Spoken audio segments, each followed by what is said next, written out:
போக்குவரத்து ஊழியர்களுக்கு கடந்த 2023ஆம் ஆண்டு செப்டம்பர் முதல் அடிப்படை ஊதியத்தில் 6 விழுக்காடு ஊதிய உயர்வு வழங்க ஒப்புதல் வழங்கப்பட்டுள்ளது. இதனை ஏற்க மறுத்து CITU, AITUC, அண்ணா தொழிற்சங்கம் உட்பட பல்வேறு தொழிற்சங்கங்கள் 15வது ஊதிய ஒப்பந்தத்தில் கையெழுத்திட மறுப்பு தெரிவித்துவிட்டுள்ளன.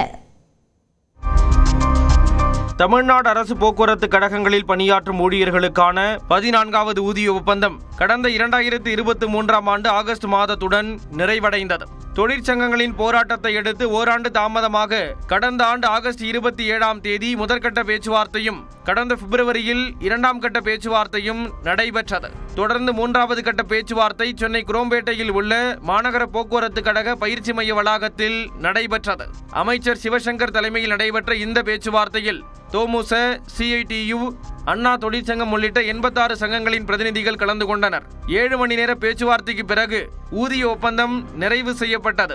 அதன்படி போக்குவரத்து ஊழியர்களுக்கு கடந்த 2023ஆம் ஆண்டு செப்டம்பர் முதல் அடிப்படை ஊதியத்தில் 6 விழுக்காடு ஊதிய உயர்வு வழங்க முடிவு செய்யப்பட்டுள்ளது. இந்த ஒப்பந்தத்தில் 64 தொழிற்சங்கங்கள் ஏற்றுக்கொண்டு கையெழுத்து போட்டுள்ளதாக அமைச்சர் சிவசங்கர் தெரிவித்தார். அடிப்படை ஊதியத்தில் 6% ஊதியம் உயர்த்தி வழங்கப்பட்டிருக்கிறது.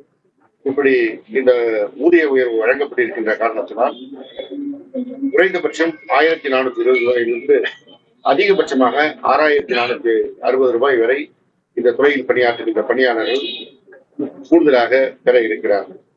அதே போல இந்த ஊதிய உயர்வுக்கான நிலுவைத் தொகையானது 1/9/2024 4 தவணையாக வழங்கப்பட இருக்கிறது.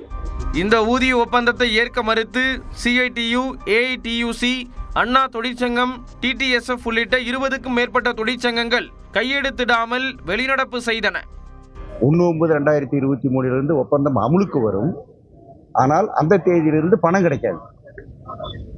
1/9/2024 தான் பணம் கிடைக்கும். பின்னீட்டு சம்பளம் அரியர்ஸ் அப்போதுதான் கிடைக்கும் என்று அவர்கள் சொல்லியிருக்கிறார்கள். இதை எங்களால் ஏற்க முடியாது, ஏற்க முடியவில்லை. இந்த சலுகை இல்லாமல் அரியர்ஸை விட்டு கொடுத்து அப்படி ஒரு ஒப்பந்தம் போட இயலாது. கேட்டால் பணம் இல்லைங்கிறாங்க. பணம் இல்லைங்கிறதுக்குலாம் தொழிலாளி எப்படி பொறுப்பாவான்? ஓய்வு பெற்றவங்களுக்கு கொடுக்க வேண்டிய பணங்களை பத்தி எதுவுமே பேசக்கூடாது. இது கரண்ட்ல இருக்கிறவங்களுக்கு தான் சொன்னாரு.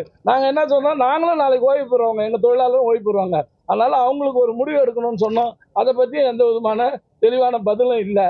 இப்படி எல்லாமே வச்சுட்டு சின்ன சின்ன அலவன்ஸ் எல்லாம் 2 ரூபாய் இருந்தது 5 ரூபாய்க்கு இப்படி எல்லாம் பண்ணியிருக்காங்களே ஒழிய முறையாக தொழிலாளிகளுக்கு கிடைக்க வேண்டிய நியாயமான அவருடைய உழைப்புக்கு கிடைக்க வேண்டிய அந்த ஊதிய ஒப்பந்தம் என்பது இப்ப நடைபெறல. அதுக்கான ஊதிய உயர்வும் கொடுக்கல.